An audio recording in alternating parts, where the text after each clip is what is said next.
Hello friends, मैं हूं आपका होस्ट दोस्त भरत और डब्ल्यू स्क्रिप्ट टेक के यूट्यूब चैनल में आपका स्वागत है। एडोब फोटोशॉप की सीरीज के अंदर ये हमारा एक और वीडियो होने जा रहा है जिसमें हम बात करने वाले हैं मोबाइल एप्लीकेशन डिजाइन के बारे में।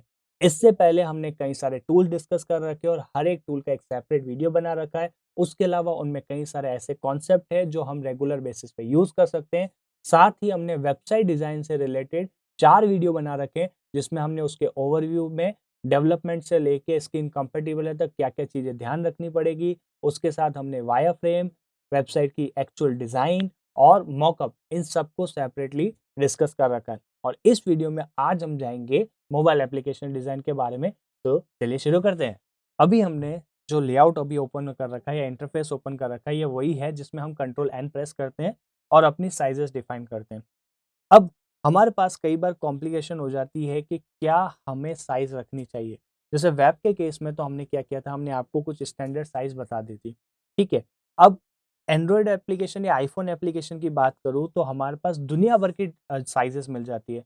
और कई बार हमें ऐसा होता है कि मान लीजिए अगर आईफोन 6 के लिए मुझे डिज़ाइन बनानी है फॉर एग्जांपल, तो उसकी स्क्रीन साइज जो है, मैं रेजोल्यूशन की बात नहीं कर रहा हूँ, मैं इंचेस में जो उसकी साइज है उसकी बात नहीं कर रहा हूँ, मैं पिक्सेल्स में उसकी विड्थ और हाइट की बात कर रहा हूँ, जो सीएसएस रेजोल्यूशन हमें रिक्वायर्ड पड़ती है डिज़ाइन के केस में। बट ऑनलाइन प्लेटफ़ॉर्म पे कई बार मिलता है वो साइज़ और कई बार नहीं भी मिलता है। उसके अलावा ये भी कन्फ्यूज़न होता है कि हमें किस साइज़ में अपनी डिज़ाइन बनानी चाहिए। तो जैसे वेबसाइट के केस में हमने देखा था कि हमने एक स्टैंडर्ड साइज़ ली थी और वो सबके कंपैटिबल बैठी थी। ठीक उसी तरह यहाँ पे भी हम क्या करेंगे, स्टैंडर्ड साइज़ लेंगे और उसके कंपैटिबल बैठेंगे। और उसके अलावा अगर आपको याद नहीं है, मान लीजिए कि साइज़ेज़ याद नहीं रहती या कुछ और नहीं रहता, तो हमारे पास यहाँ पे कुछ प्रीसेट ऑलरेडी सेट किए हुए हैं, ठीक है? जो फ़ेसबुक खुद प्रोवाइड करता है। जब भी आप फ़ोटोशॉप इंस्टॉल करेंगे तो आपको ये सब ऑलरेडी मिलेंगे। अगर आपका फ़ोटोशॉप सीसी वर्ज़न से पहले का है, तो जब आप कंट्रोल एन करते हैं तो एक तरह का ड्रॉप डाउन बना आएगा और वहाँ पे आप प्रीसेट में मोबाइल एप्लीकेशन सेलेक्ट कर सकते हैं और उसमें आपको मोबाइल से रिलेटेड हर तरह की साइज़ेज़ मिल जाएगी। तो यहाँ पे भी हमारे पास देखिए ऑलरेडी प्रीसेट बने हुए हैं। अगर आप अपना कोई प्रीसेट बनाना चाहते हैं वो भी पॉसिबल है।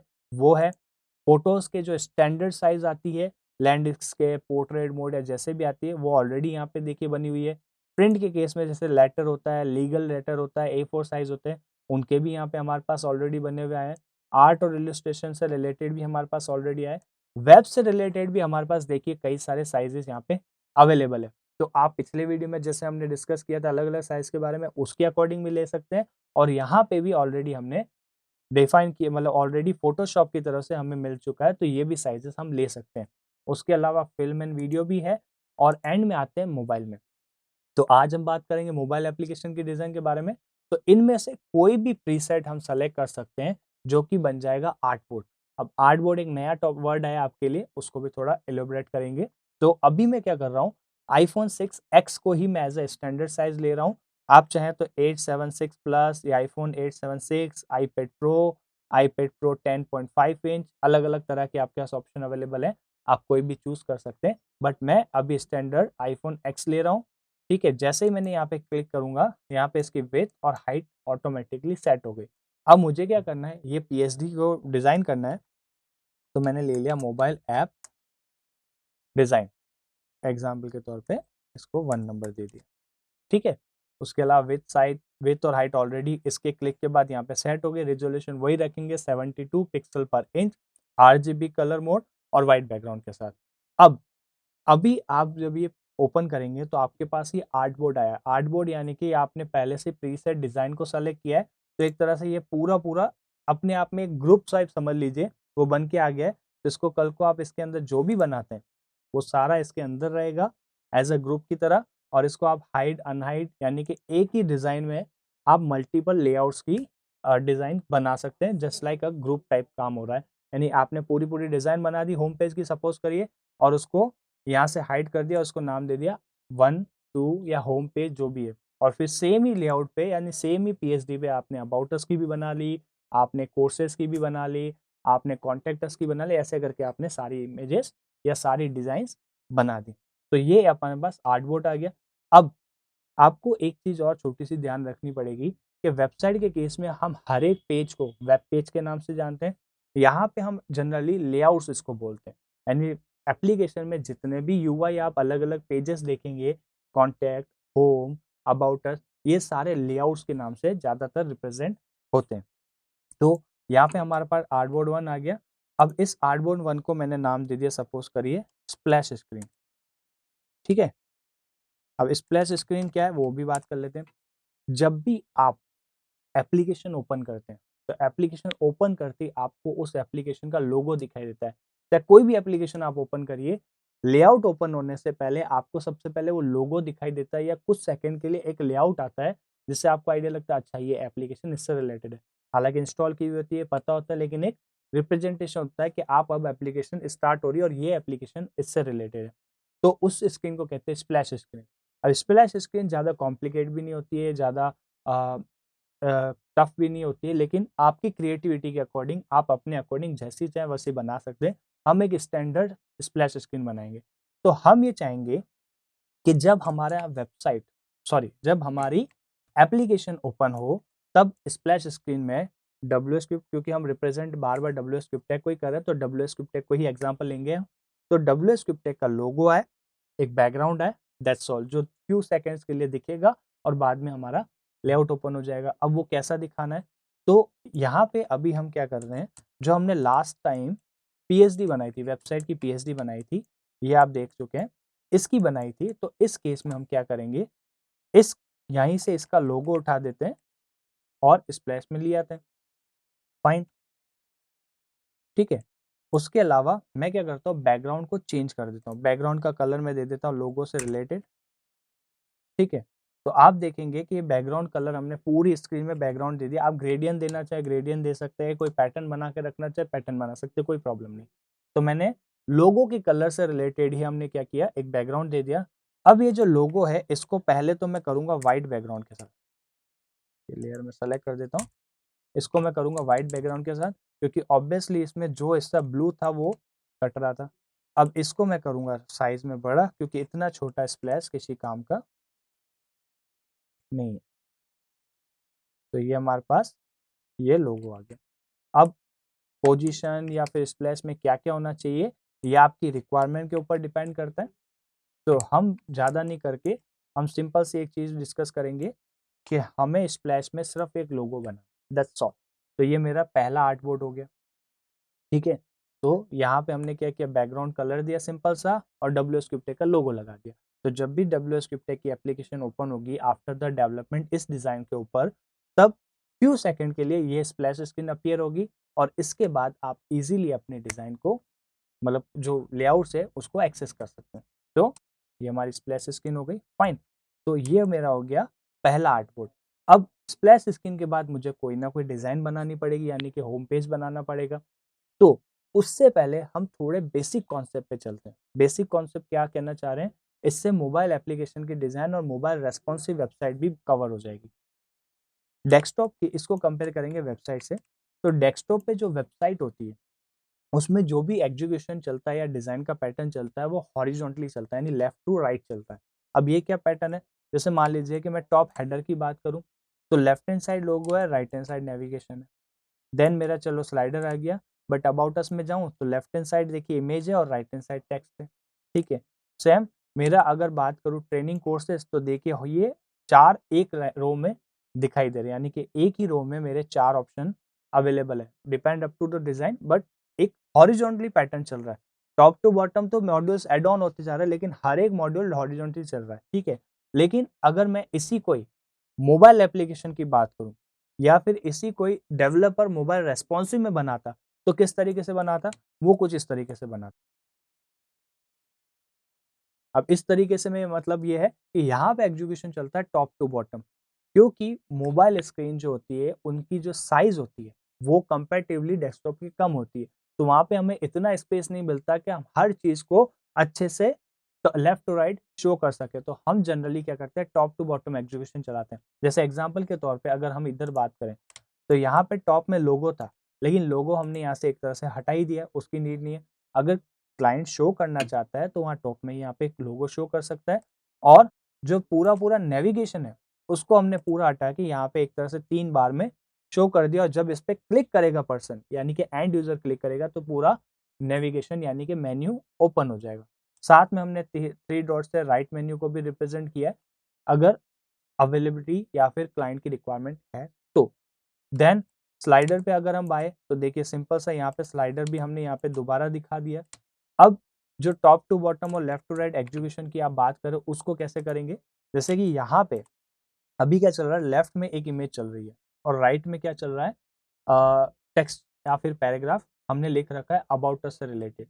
तो मोबाइल के केस में क्या होगा कि टॉप पे आ जाएगा लोगो या फिर जो भी इमेज है, व्हाटएवर इमेज आपने जो भी यूज की है वो, और बॉटम में आ जाएगा टेक्स्ट, यानी कि एग्जीक्यूशन टॉप टू बॉटम चलेगा। मॉड्यूल देखिए ऐड ऑन हो गया और हमने जो भी मेन हेडिंग है वो लिखी, देन लोगो लिखा और देन पैराग्राफ लिख दिया। और यहाँ पे भी अगर हम बात करें तो यहाँ पे देखिए 4 हमारे पास कोर्सेज थे, यहाँ 3 हो गए और छोटे लेआउट होंगे तो 2 हो जाएंगे और सबसे छोटे वाले में हो सकता है up to your requirement and design, सबसे छोटे मोबाइल में हम सिर्फ एक रो में सिंगल सिंगल कोर्स लिखें तो जो भी यूजर होगा वो स्क्रॉल करके सारे कोर्सेज देख सकता है। यानी ओवरऑल आपने कई बार मोबाइल एप्लीकेशन चलाई है तो आपको ये आइडिया क्लियर है कि जब भी आप मोबाइल चलाते हैं तो उसमें बहुत ज़्यादा बड़े आइकन, बहुत ज़्यादा लेआउट्स नहीं बना के रखिए, टॉप टू बॉटम एग्जीक्यूशन चलता है तो उस तरीके से ही ये डिज़ाइन को हम लेने वाले। यानी कि इस पूरे वीडियो में हम छोटे छोटे कॉन्सेप्ट के साथ ये जो डिज़ाइन है इसको एक बार दोबारा रिक्रिएट करेंगे ताकि हमें आइडिया लगे कि हम किस तरीके से डिज़ाइन बनाएंगे। फाइन, उससे पहले हम और कोई रेफरेंस भी देखें अगर, तो मोबाइल एप्लीकेशन में ये एक रेफरेंस हमारे पास अवेलेबल है। तो यहाँ पे भी अगर आप देखेंगे छोटे छोटे आइकॉन्स दे दिए, ठीक है, नेविगेशन के हिसाब से, यानी भरना नहीं है। वेबसाइट में हमारे पास स्पेस होता है तो हम अच्छा खासा उसको भर के या लुक डाल के अच्छी खासी चीजें देख सकते हैं। मोबाइल के केस में हम वो ही रखेंगे जो असेंशियल है, रिक्वायर्ड है या रिप्रेजेंट करनी जरूरी है। हर चीज डालना नेसेसरी नहीं है। एग्जाम्पल के तौर पे अगर डेस्कटॉप में आपने अच्छा खासा पैराग्राफ बना दिया है होम पेज पे ही, जैसे कि यहाँ पे हमने 2 पैराग्राफ भी लिए थे और एक लेफ्ट में हमने इमेज भी ली थी, लेकिन मोबाइल के केस में सिंपल सा एक ही पैराग्राफ लिया, अगर मोर डिटेल चाहिए तो रीड टू मोर पे जा सकते हैं। तो इस तरीके से हमने किया हुआ है। तो यहाँ पे भी आप देखें तो यहाँ पे एक सिंपल सी यूआई बनी हुई है लेकिन गुड लुकिंग बनी हुई है, और यहाँ पे भी अगर आप बात करें तो यहाँ पे भी देखिए सिंपल सी यूआई बनी है लेकिन गुड लुकिंग बनी हुई है। वेब के केस में आपको अलाइनमेंट भी दिखाना होता है और उसको अच्छा खासा भरा हुआ भी दिखाना पड़ता है। मोबाइल के केस में उसको खाली खाली असेंशियल चीज़ों के साथ प्रॉपरली अलाइनमेंट के साथ कुछ क्रिएटिविटी दिखानी पड़ती है। जितना डिसेंट लुक लेआउट होगा उतनी आपकी वेबसाइट की डिज़ाइन अच्छी होगी। तो ये बेसिक फंडे हो गए हमारे पास। अब हम क्या करते हैं, अपनी डिज़ाइन के ऊपर आते हैं। इसी को ही हम एक तरह से रिक्रिएट करेंगे अपने लेआउट्स के अंदर, ठीक है, यहाँ पे आर्टबोर्ड के अंदर, ताकि हमें कोई भी तरह की बाद में कॉम्प्लेक्सिटी, ध्यान रखिएगा बहुत बड़ा लेआउट बना के बहुत बड़ा वीडियो नहीं करेंगे, हम छोटी छोटी कॉन्सेप्चुअल पार्ट को लेके डिज़ाइन बनाएंगे ताकि आप इन फ्यूचर हर तरह के डिज़ाइन आसानी से बना पाए। तो कॉन्सेप्चुअल पार्ट ज़्यादा होगा, ठीक है। तो ये मेरे पास एक आर्टबोर्ड आ गया, ठीक है। अब मुझे क्या करना है, दूसरा आर्टबोर्ड बनाना है। यानी कि पहला आर्टबोर्ड मेरा क्या बन गया, आर्टबोर्ड कह दीजिए या लेआउट कह दीजिए, वो क्या बन गया, मेरा स्प्लैश स्क्रीन बन गया। अब मुझे इसी में यानी सेम पीएचडी में मैं दूसरा लेआउट बना रहा हूँ, ठीक है। आप अलग अलग बनाना चाहें, choice is up to you, but मैं पर्सनली प्रेफर करूंगा कि एक पीएचडी के अंदर ही मेरे सारे लेआउट बन जाए। तो मैंने क्या किया, कंट्रोल जे किया तो देखिए मेरे पास एक और आर्टबोर्ड आ गया, ठीक है। अब इसको मैंने नाम दे दिया सपोज, ध्यान रखिए उस समय आपका आर्टबोर्ड सेलेक्टेड होना चाहिए ना कि कोई लेयर, ठीक है। तो मैंने लिख दिया होम लेआउट, इस आर्टबोर्ड का नाम दे दिया होम लेआउट। अब इस आर्टबोर्ड में मुझे इन दोनों लेआउट की रिक्वायरमेंट नहीं है, ठीक है। अब यहाँ पे मैं क्या करूँगा, होम पेज पूरा डिज़ाइन करूँगा, परफेक्ट। अब होम पेज डिज़ाइन करने के लिए कई बार आपने जैसे मोबाइल एप्लीकेशन चलाई होगी तो आपको पता है कि टॉप में हमारे पास इस तरीके से मेन्यू के लिए ऑप्शन आ जाता है, राइट डॉट भी आ जाते हैं और बीच में कुछ लिखा हुआ आ जाता है, ठीक है। तो सेम चीज़ हम यहाँ पे करेंगे, ठीक है। ज़्यादा डिटेल में नहीं जाएंगे कि शेप टूल ऐसा होता है, शेप टूल ये होता है, क्योंकि ऑलरेडी सेपरेटेड वीडियो हमने हर एक टूल का, हर एक कॉन्सेप्चुअल का ले रखा है। जो भी यहाँ पे यूज़ करेंगे उनका सेपरेट वीडियो हमने बना रखा है। तो डिटेल में नहीं जाके हम सीधा इम्प्लीमेंटेशन आज बात करेंगे। फाइन, तो अब मुझे शेप लेना है तो मैं एक शेप टूल लूँगा, रेक्टेंगल लेना है तो मैंने क्या किया, रेक्टेंगल सेलेक्ट किया और सिंपल सा इस पूरे आर्टबोर्ड की साइज के साथ मैंने क्या किया, एक शेप टूल ले लिया। अब इसका कलर मैं वही रखूंगा जो मेरे लोगो का कलर है, क्योंकि थीम बेस्ड काम करना बहुत जरूरी है आप कोई भी लेआउट बना रहे तो। इसको मैं सेंटर और टॉप अलाइन कर देता हूँ सबसे पहले, और ये मेरा शेप आ गया, परफेक्ट। अब एक चीज आपको और ध्यान रखनी है, जैसे वेब के केस में भी हमने कंटेनर के साइज में 15-15 पिक्सल का गैप लिया था, यहाँ पे भी लेफ्ट टू राइट आपको थोड़ा सा गैप मार्जिन करके रखना पड़ेगा। रीजन ये है कि हम नहीं चाहेंगे कि ये जो मोबाइल की बार है, या फिर कह दीजिए ये जैसे मोबाइल की जो बार है, मेन्यू बार कह दीजिए, 3 डॉट है, ये स्क्रीन के एकदम टच होते हुए, तो वो भी चीज़ हम नहीं चाहेंगे। तो हम क्या कर रहे हैं अभी इस केस में, हम 20 पिक्सल का लेफ्ट से और 20 पिक्सल का राइट से हम मार्जिन देंगे, ठीक है। तो ये मैंने 20 पिक्सल का लेफ्ट से मार्जिन दे दिया और 20 पिक्सल का मैंने राइट से मार्जिन दे दिया। मार्क्यू टूल या शेप टूल कैसे भी मार्जिन दो, चॉइस आपकी है, या रूलर की हेल्प से दो, वो भी चॉइस आपकी है। मार्जिन दे दिया। अब सिंपल सी बात है कि मुझे एक लेफ्ट मेन्यू चाहिए यानी बार के साथ, एक राइट मेन्यू चाहिए यानी 3 डॉट के साथ। तो और इसमें बार और इनकी अगर बात करें ये किस तरह से रिप्रेजेंट करता है, जो ये 3 लाइन की बार बनी हुई है इसको मेन्यू बार कहते हैं। 3 लाइन की जो बार बनी हुई है ये एक तरह से प्राइमरी मेन्यू को रिप्रेजेंट करता है, और ये जो 3 डॉट है जिसमें लिमिटेड नेविगेशंस के आएंगे मेन्यू ऑप्शंस आएंगे, जो सेकेंडरी मेन्यू को रिप्रेजेंट करता है। यानी यहाँ पे इस एप्लीकेशन से रिलेटेड हर layout, about us, terms and condition, X Y Z सब आ जाएगा, और यहाँ पे लिमिटेड आ जाएगा। जस्ट लाइक लॉगिन के बाद log out, change password, edit profile, तो लिमिटेड यहाँ पे आ जाएगा। अगर आपकी रिक्वायरमेंट है तो रखिए, नहीं है तो कोई ज़रूरत नहीं है, ठीक है। तो यहाँ पे अब आ गया। अब यहाँ पे मैं क्या कर रहा हूँ, बार बनानी है, तो सिंपल सा शेप टूल है। तो शेप टूल में मैंने क्या किया, एक 80 पिक्सल की विड्थ के साथ मैंने 15 पिक्सल का मैंने एक बार ले लिया, और वाइट कलर मैंने इसको दे दिया, ठीक है। 15 ज़्यादा लग रहा है, इसको कर देते हैं 10 पिक्सल हाइट में, ठीक है। तो ये मेरे पास बार आ गई। अब इसकी मैं कॉपी बना दूंगा, 1, एक और कॉपी बनाऊंगा, 3, 4, वो आपके ऊपर डिपेंड करता है कि आप कैसी बार लेना चाहते हैं। नाउ इनका एक ग्रुप बना देते हैं, पर पहले इसको मैं थोड़ा सा 60 पिक्सल कर देता हूँ। इनका ग्रुप बना दिया और इसको मैंने नाम दे दिया मेन्यू बार। ग्रुप हम बनाते हैं कंट्रोल जी से, जो कि हम पहले डिस्कस कर चुके हैं। कंट्रोल जी से जितनी भी लेयर सेलेक्ट करेंगे उनका ग्रुप बन जाएगा। और अब इस obviously most important factor alignment. तो इस मेन्यू बार को मैं क्या करूंगा, सबसे पहले मेन्यू बार को मैं सबसे पहले क्या करूंगा, इस रेक्टेंगल के सेंटर अलाइन करूंगा। देन इस मेन्यू बार को मैं, जो ये रूलर है, जो मार्जिन के बाद हमारा कंटेनर कह सकते हैं इसको, कंटेनर के अलाइन करूंगा।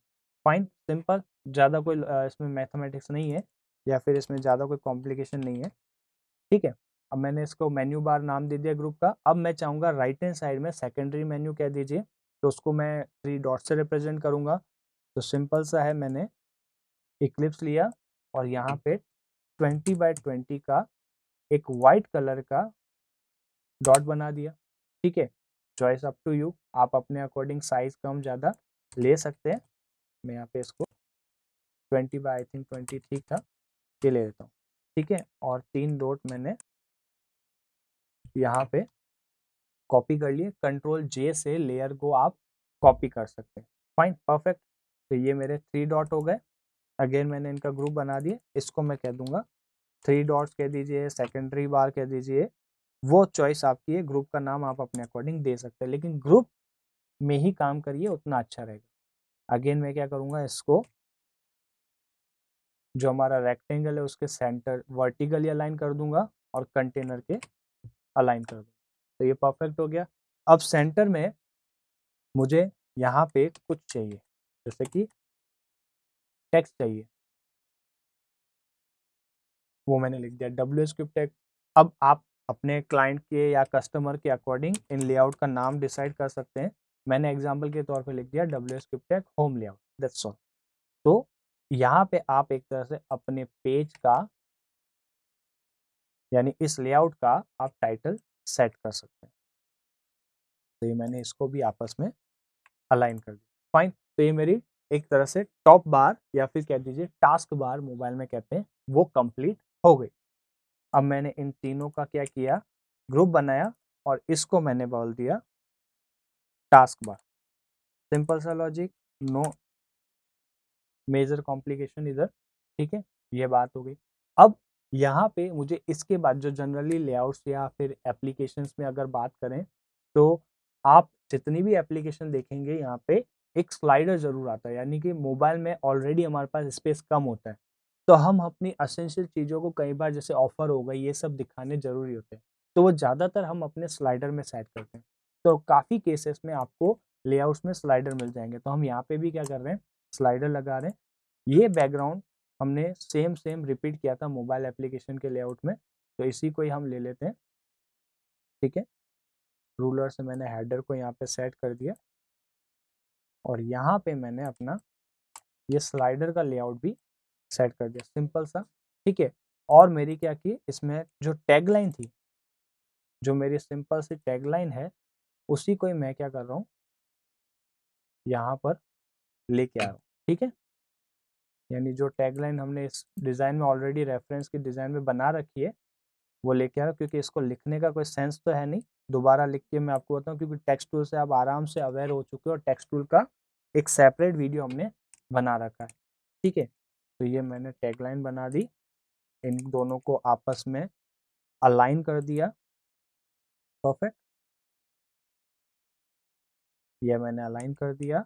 और इन दोनों को मैं क्या करूँगा, ये जो बैकग्राउंड है, यानी ये जो येलो कलर का बैकग्राउंड है, उसके वर्टिकली अलाइन कर दूंगा, ठीक है। तो ये मेरा एक तरह से स्लाइडर पार्ट हो गया, लेकिन स्लाइडर को रिप्रेजेंट करने के लिए मुझे इस तरह से 3 डॉट्स चाहिए होंगे। एक चीज़ ध्यान रखिएगा, मोबाइल के केस में हर कोई इतना टेक्निकल हो ये हम नहीं कह सकते, तो हमें हर यूज़र के केस में अपने आप को फिट बैठाना पड़ता है। तो आप जैसे ये स्लाइडर बनाते हैं, तो काफ़ी लोग हो सकता है कंफ्यूज हो जाए, स्लाइड है भी कि नहीं है, हालांकि ऑटो इमेज रोटेट होती है, लेकिन फिर भी क्लाइंट को भी अगर आप जब डिज़ाइन भेजते हैं, तो एक तरह से ये रिप्रेजेंट हम कैसे करेंगे कि ये एक स्लाइडर है, स्लाइडर यानी कि इमेजेस लगातार मूव हो रही है, तो वो हम यहाँ पे कैसे रिप्रेजेंट करेंगे, क्योंकि डिजाइनिंग के केस, सॉरी डेवलपमेंट के केस में क्या होता है, इमेजेस मूव होती है, लेकिन डिजाइनिंग के केस में रिप्रेजेंट कैसे करें। तो एक तरह से जैसे कि हमने इस लेआउट की बात कर रही है, यहाँ पे देखिए 3 डॉट रिप्रेजेंट किया गया है, तो ये एक तरह से शो कर रहा है कि आपका ये जो पोर्शन है, यानी ये वाला जो पोर्शन है, ये है आपका स्लाइडर है, ठीक है। तो हमें स्लाइडर बनाना है, तो हम क्या करेंगे, सिंपल सा सर्कल ले लेंगे, जैसा कि हमने सेकेंडरी मेन्यू में किया था, और हमने यहाँ पे 3 डॉट्स ले लिए, ठीक है। इन 3 डॉट्स का हमने क्या कर दिया, ग्रुप बना दिया, और ये हमारी टैगलाइन। 3 डॉट्स कह दीजिए या फिर स्लाइडर डॉट्स कह दीजिए, जो भी आप नाम देना चाहें अपने कन्वीनियंट जोन के अकॉर्डिंग दे सकते हैं। तो ये मेरे पास 3 डॉट हो गए। अब एक्टिव स्लाइडर का अगर मान लीजिए कोई कलर दिखाने के, सेकंड नंबर स्लाइडर है या फोर्थ नंबर स्लाइडर है, उसका आप चाहें तो कलर चेंज करना चाहें तो कर सकते हैं। एग्जाम्पल के तौर पे मैं इसको थोड़ा सा लाइट कर सकता हूँ, और ये एक तरह से शो कर रहा है कि सेकंड जो स्लाइडर अभी आपका एक्टिव चल रहा है। तो डेवलपर के लिए भी आसानी हो जाती है कि उसको कलर कॉम्बिनेशन क्या देना है, क्लाइंट को भी समझ में आ जाता है कि यहाँ पे स्लाइडर आएगा, फिर वो चाहे तो 3 डॉट का कॉन्सेप्ट रखे या नहीं रखे, वो चॉइस उसकी रहती है, लेकिन एक बार तो हमने डिजाइन दे दी तो वो वाला पार्ट आ जाता है, ठीक है। अब इस 3 डॉट को हम क्या करते हैं, सबसे पहले सेंटर अलाइन करते हैं, और जो स्लाइडर है उससे हमने 15 पिक्सल का नीचे से गैप दे दिया, ठीक है। तो सिंपल सा मेरा एक स्लाइडर का पार्ट बन गया। इन तीनों को मैंने आपस में कंबाइन किया और अब इस ग्रुप का नाम दे दिया स्लाइडर, सिंपल, ठीक है। और रूलर से मैंने इसमें सेट कर दिया। अब मेरा टास्क बार कह दीजिए या टॉप बार कह दीजिए, वो बन गया, मेरा स्लाइडर बन गया। अब मैं बात करूंगा मेरे अबाउट अस के पार्ट की। अब अगर आप यहाँ पे थोड़ा सा ध्यान दीजिए, ठीक है, अबाउट अस की अगर हम बात करें, तो वेबसाइट के केस में हमने टैगलाइन ली थी, यानी कि ये जो बड़ी सी लाइन लिखी वो ली थी, लेफ्ट हैंड साइड में हमने एक इमेज ली थी, राइट हैंड साइड में हमने 2 पैराग्राफ लिए थे और रीड मोर का बटन बनाया था। मोबाइल के केस में ज़रूरी नहीं कि आप हर चीज़ लें, यानी कि अगर रिक्वायरमेंट नहीं है, क्लाइंट स्पेसिफिकली नहीं बोलता है, तो अपने एप्लीकेशन को लंबा करने की बजाय आप सिंपल, नीट और क्लीन चीज़ रखें, वो ज़्यादा बेटर है। उससे होगा भी ये कि अगर आपकी वेबसाइट आपके मोबाइल एप्लीकेशन के लेआउट में जो सिर्फ एसेंशियल चीज़ें होंगी वही रहेंगी, तो अनवांटेड आपकी एप्लीकेशन की साइज़ भी नहीं बढ़ेगी। तो बेस्ट ये रहता है कि हम लिमिटेड चीज़ें रखें। तो अब वो कैसे रखेंगे? सबसे पहले हमें जो ये टॉप का गैप और बॉटम का गैप सेट करना पड़ता है। तो इस केस में हम क्या कर देते हैं, 80 पिक्सल का यहाँ से गैप ले लेते हैं। अगर आपने वेबसाइट की डिज़ाइन के वीडियो देख रखे हैं तो आपको पता होगा कि ये टॉप और राइट बॉटम गैप हमारे लिए क्यों इम्पोर्टेंट है और कितना स्टैंडर्डली हमें रखना पड़ता है। तो वेबसाइट में हमने 60 लिया था, यहाँ 80 पिक्सल ले रहे हैं और सीधी-सीधी ये टैगलाइन हम यहाँ पे सेट कर रहे हैं अभी। ठीक है? ये मैंने टैगलाइन को सेट किया।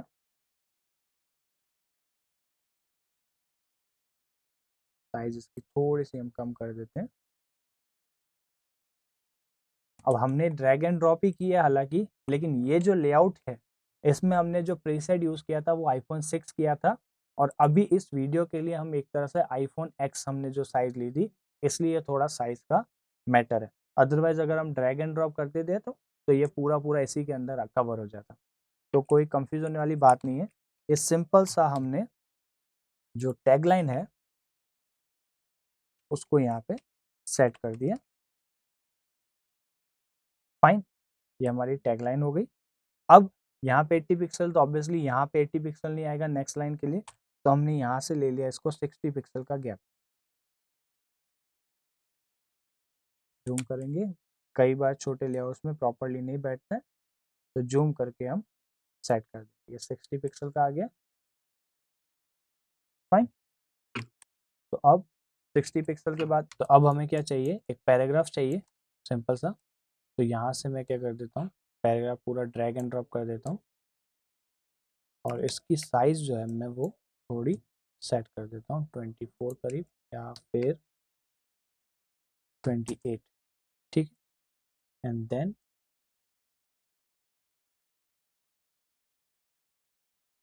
टेक्स्ट को अपने अकॉर्डिंग सेट कर सकते। देखिए डेस्कटॉप में तो क्या होता है कि अपने पास स्पेस अच्छा खासा होता है, तो हम 2-3 पैराग्राफ लेके उसको सेट कर सकते हैं। मोबाइल के केस में लिमिटेड होता है, तो हम अपने अकॉर्डिंग यहाँ पे चीज़ें इन्वॉल्व करेंगे। अब क्या होता है वेबसाइट के केस में आपने लेफ्ट हैंड साइड में इमेज लगा दी, राइट हैंड साइड में पैराग्राफ लगा दिया, वो भी 2 पैराग्राफ लगा दिए और अपने अकॉर्डिंग सेट कर दिया। मोबाइल एप्लीकेशन इंस्टॉल्ड होती है यूज़र के फ़ोन में, तो हम जितना ज़्यादा उसको भरेंगे उतनी एप्लीकेशन की साइज़ भी बड़ी होगी। तो हम जो एप्लीकेशन की साइज़ है उसको छोटी रखना चाहते हैं। तो बेस्ट ये रहता है कि जो एसेंशियल चीज़ है वही रखते हैं। तो अभी हमने क्या किया, पैराग्राफ सेट कर दिया, एक सिंपल सा एक पैराग्राफ सेट कर दिया। अब होता क्या है कि वेब के केस में, मोबाइल के केस में क्या होता है कि ज़्यादातर जो फ़ॉन्ट्स होते हैं या फिर फ़ॉन्ट साइज़ होती है और जो पैराग्राफ्स होते हैं वो सब क्या होते हैं, सेंटर लाइन होते हैं। बट अभी मुझे ये जस्टिफाई ओके लग रहा है तो मैं इसके साथ ही कंटिन्यू करूँगा। तो आपकी रिक्वायरमेंट कैसी है उसके अकॉर्डिंग आप क्या कर सकते हैं, सेट कर सकते हैं। तो ये तो मेरा हो गया पैराग्राफ, ये मेरी हो गई टैगलाइन। अब यहाँ पे हालाँकि रेफरेंस में रीड मोर का बटन नहीं है, बट मैं रीड मोर का बटन दे देता हूँ। अब आप चाहें तो डायरेक्टली रीड मोर का टेक्स्ट भी देके उसको लिंकेबल बनवा सकते हैं डेवलपर से, बट बटन एक अच्छा ऑप्शन है इसके लिए। ठीक है, तो हमने क्या किया, अब 180 बाय 45 पिक्सल का हमने एक बटन ले लिया। ठीक है, जिसको हमने क्या किया,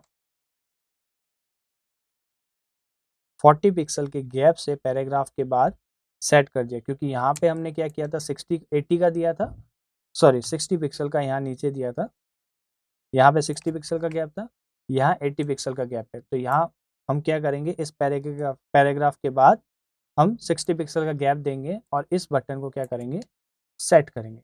ठीक है, और रीड मोर का डाल दिया, रीड मोर का टेक्स्ट डाल दिया। ऑब्वियसली बटन और टेक्स्ट को मैं क्या करूँगा, आपस में अलाइन करूँगा और एक ग्रुप बना दिया मैंने इसका, बटन कह दीजिए, रीड मोर बटन कह दीजिए। ठीक है, और इसकी साइज मैंने कर दी 22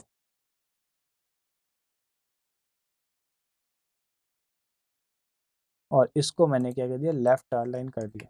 ठीक है, तो मेरे पास अब रीड मोर का बटन आ गया और इसके बाद नया पैनल शुरू हो रहा है, तो वहाँ पे मैं करूँगा 80 पिक्सल का गैप, जैसा कि हमने ऊपर भी किया था। तो ये जो गैप है आपको वेब के केस में बड़ी डिटेल से बताया हुआ है कि क्यों हमें ये गैप किस तरीके से कहाँ ज़्यादा और कहाँ कम देने की ज़रूरत है, वो हम ऑलरेडी डिस्कस कर चुके हैं वेब डिज़ाइनिंग के केस में। अब हमें चाहिए यहाँ पे सेम इसी तरह से एक हेडिंग, तो मैं ये हेडिंग एज इट इज़ ले लेता हूँ। ठीक है, साइज ऑब्वियसली इस हेडिंग की साइज और इसकी जो टैगलाइन की साइज है, तो हेडिंग की ज़्यादा नहीं होगी, तो यहाँ पे इसको अगेन मैं क्या करूँगा 40 पिक्सल के रखूँगा। एक चीज़ आपको ध्यान रखनी है, सबसे ज़्यादा जो साइज़ रहेगी वो स्लाइडर के टैगलाइन की ही रहेगी, ये आप हमेशा ध्यान रखिएगा। ऐसा ना हो कि आप हेडिंग्स को बहुत ज़्यादा बड़ा कर दें और बाकी चीज़ों को छोटा कर दें। तो सबसे ज़्यादा जो साइज़ बड़ी रहेगी वो सबसे ज़्यादा हेड जो स्लाइडर के टैगलाइन की रहेगी, देन जो आपकी मेन टैगलाइन कह दीजिए या फिर हेडिंग्स की कह दीजिए, और सबसे कम आपकी फॉन्ट साइज़ की रहेगी, जो पैराग्राफ की जो साइज़ है उसकी। तो ये हमने क्या कर दिया, जो मेरी हेडिंग है उसको मैंने अलाइन भी कर दिया और यहाँ पे मेरे पास मल्टीपल कोर्सेस हैं। अब कई बार क्या होता है कि हो सकता है कि आपके फ़ोन में या फिर आपके पास कोर्सेस करीब 20-25 हो, आप सारे नहीं शो करके कुछ लिमिटेड कोर्सेस शो करना चाहते हैं, तो आपने क्या किया, साथ में लिमिटेड शो करने के बाद आपने एक व्यू ऑल का बटन दे दिया। सिंपल सा फंडा है। तो आप यहाँ पे व्यू ऑल का बटन दें या व्यू ऑल का लिंक दे दें, choice is up to you. अभी फ़िलहाल हम एक लिंक दे देते हैं। स्पेशली मैं इनको सबको कैपिटल करूँगा और जो साइज़ है इनको मैं लाइट नहीं करके इसको रेगुलर करूँगा और इसका जो कलर है ऑब्वियसली मैं थीम के कलर के साथ मैच करूँगा और जो साइज़ है मैं साइज़ प्रॉपर्ली बटन के साइज़ के अकॉर्डिंग यानी बटन के टेक्स्ट के अकॉर्डिंग मैं इसको सेट करूँगा। तो ये मेरा एक तरह से अलग से ही थोड़ा लिंक को शो करता हुआ एक टेक्स्ट आ जाएगा और ये मेरा लाइन। तो ये मेरा ट्रेनिंग कोर्सेज हो गया। इससे पहले मैं क्या करता हूँ, अबाउट अस के जो भी पैनल थे वो ग्रुप बने हुए हैं ये इसके बाद, ताकि सेपरेट रहे। ठीक है, तो यहाँ ट्रेनिंग का एक पार्ट आ गया। अब मैं चाहता हूँ कि ये जितने भी कोर्सेज थे ये सारे के सारे कोर्सेज को मैं क्या करूँ, अपने लेआउट्स में यूज़ करूँ। तो इसमें सिंपल सा हमने ज़्यादा कुछ नहीं किया है, एक राउंड रेक्टेंगल टूल लिया है बैकग्राउंड में, उसके ऊपर ये एक आइकॉन की इमेज लगाई है जो कोर्स से रिलेटेड है और यहाँ पे टेक्स्ट टूल की हेल्प से उस कोर्स का नाम लिखा है और ऑब्वियसली इनको आपस में अलाइन जरूर किया है, तो अलाइनमेंट के साथ ये थोड़ा लुक अच्छा दिख रहा है। डेस्कटॉप में आपने 4 रखे थे, छोटी साइज में आप 3 कर सकते हैं और छोटे फ़ोन में आप 2 कर सकते हैं, उससे छोटे में आप 1 भी कर सकते हैं। तो चॉइस आपके ऊपर है पूरी पूरी कि आप अपने अकॉर्डिंग किस तरीके से सेट करना चाहें। ठीक है, तो हमने पूरा पूरा ड्रैग एंड ड्रॉप कर लिया पूरा पूरा।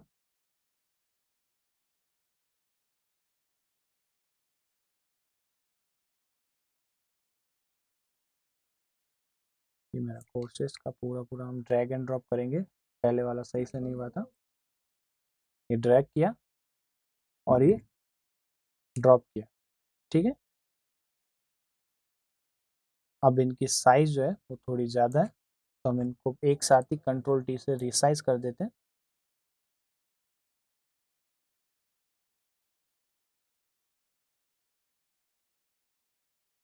ये हमने इनको आपस में रिसाइज कर दिया, थोड़ा और बड़ा करने की रिक्वायरमेंट लग रही है।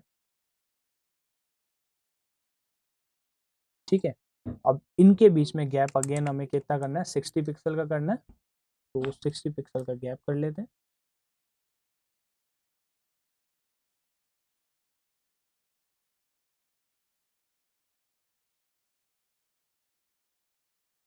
और ये जो मेरा कोर्स है ये पूरा पूरा पैराग्राफ इसके बाद आ जाएगा। ठीक है, तो मेरे पास कोर्सेज भी सेट हो गए अपने आराम से, कोई दिक्कत नहीं है। ठीक है, और ये सब मिला के एक और ग्रुप बन जाएगा।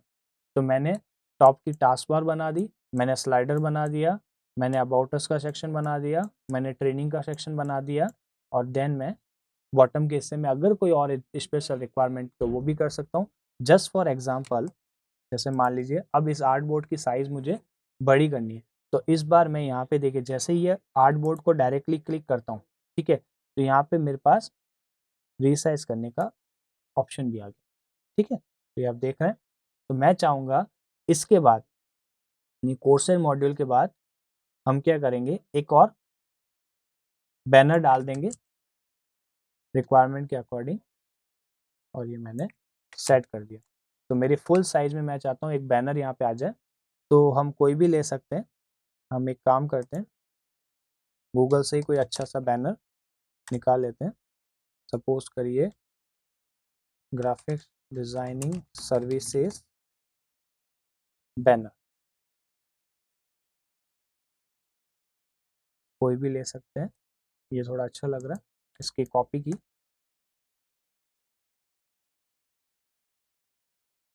ओपन करके एक बार इसको ले लेते हैं।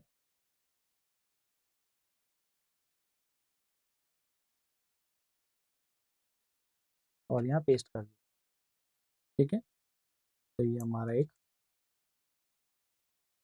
बैनर आ गया। फाइन,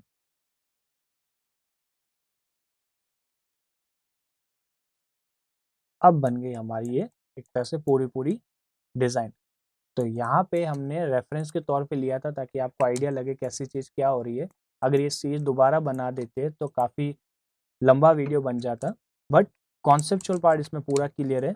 जो हमने एक्टिविटी की है, चाहे टूल लिए हो, शेप लिए हो, चाहे रूलर्स के साथ कुछ किया हो, अलाइनमेंट किया हो, हमने पहले से ही काफ़ी कुछ डिस्कस कर रखा है, तो हम उसको दोबारा रिपीट नहीं करके अनवांटेड इस वीडियो को बड़ा नहीं करना चाहते थे, तो हमने एज अ रेफरेंस के तौर पे पीएचडी ले ली, और उसको देखते हुए हमने यहाँ पे कॉन्सेप्चुअल पार्ट को साथ में ये पूरी डिज़ाइन तैयार कर दी। तो अभी आपके सामने आप देख सकते हैं कि हमारी क्या है, जो पीएचडी है वो प्रॉपरली फाइन और अच्छी और गुड लुकिंग लग रही है। एक चीज़ आपको हमेशा ध्यान रखनी पड़ेगी कि आपकी डिज़ाइन के अंदर बहुत ज़्यादा कंजेस्टेड ना हो, वो जितनी खुली-खुली लगेगी उतना अच्छा उतना अच्छा आपका लुक आएगा, और जितना नीट और क्लीन अलाइन करेंगे आप, उतना बेटर वो उभर के आएगा। तो क्रिएटिविटी ऑब्वियसली एक इम्पॉर्टेंट टॉपिक है, लेकिन उससे पहले भी आपको इन छोटी-छोटी चीज़ों का ध्यान रखना पड़ेगा, तब जाके आपकी क्रिएटिविटी आएगी। तो कलर कॉम्बिनेशन एंड अलाइनमेंट पहले आएंगे, क्रिएटिविटी उसके बाद आएगी, और क्रिएटिविटी ऑब्वियसली लास्ट में जो आती है वो इन दोनों के साथ कहीं एक अलग ही वे से हमारी डिज़ाइन को रिप्रेजेंट करती है। तो एक सिंपल बट एक गुड लुकिंग डिज़ाइन हमने यहाँ पे बना दी, ठीक है। तो आप एक चीज़ बस ध्यान रखिएगा कि वेबसाइट जो हमने लिया था उसमें लेफ्ट टू राइट एग्जीक्यूशन चलता था, मॉड्यूल एड ऑन जरूर होते थे, लेकिन लेफ्ट टू राइट आप ले लेते क्योंकि स्पेस बड़ा था। यहाँ पे हर चीज़ टॉप टू बॉटम चलेगी, जैसे कि हमने इस तरीके से रिप्रेजेंट कर रखा है। तो ओवरऑल ये हमने एक एंड्रॉयड एप्लीकेशन या आईफोन एप्लीकेशन की डिज़ाइन बनाई है। अब हर एक आइकन में एक चीज़ और छोटा सा पॉइंट है, हर एक आइकन की आपको, हर एक आइकन हो या फिर हर एक इमेज हो, चाहे वो मेन्यू बार ही क्यों ना हो, इनकी 4 साइजेस आपको एंड्रॉयड डेवलपर को देनी पड़ती है और 2 साइज आईफोन डेवलपर को देनी पड़ती है। तो वो हम एक नेक्स्ट टॉपिक में कवर कर लेंगे। कट एंड स्लाइस एक प्लगइन आता है, तो थर्ड पार्टी प्लगइन्स को हम फोटोशॉप में डालेंगे और उसके अकॉर्डिंग उनको निकाल देंगे, ठीक है। तो एक अलग टॉपिक हो जाएगा, बट ओवरऑल हमने कोशिश करी है कि मोबाइल की एप्लीकेशंस की डिज़ाइन किस तरीके से बनती है वो हमने यहाँ पे शो किया। लेकिन फिर भी अगर आपको कोई भी डाउट आता है, कोई कंफ्यूजन रहता है, या अपनी डिज़ाइन जब आप बना रहे हैं उसमें आपको कुछ ऐड ऑन करना है, तो आप, और उससे रिलेटेड आपको कोई क्वेरी आती है, तो आप कमेंट कर सकते हैं, हम उस पर रिप्लाई ज़रूर करेंगे। और अगर ये वीडियो पसंद आया तो लाइक करना मत भूलना, चैनल को सब्सक्राइब करना मत भूलना, और बेल बटन को दबाना तो बिल्कुल मत भूलना, क्योंकि आगे लोगो और दूसरे जो रिमेनिंग टूल्स है उनके बारे में वीडियो भी बनेंगे। साथ में कई ऐसे छोटे-छोटे कॉन्सेप्ट आएँगे जो आपको एडिटिंग में या फिर फ़ोटोशॉप में काफ़ी इंपॉर्टेंट रोल प्ले कर सकते हैं। तो फिर भी आपको जो भी पसंद आए, अगर वीडियो पसंद आए तो लाइक करना है, और अगर कोई कमेंट अगर आपको करना है, यानी कोई डाउट है, तो आप कमेंट प्लीज़ ज़रूर करना। Thank you so much, keep enjoying.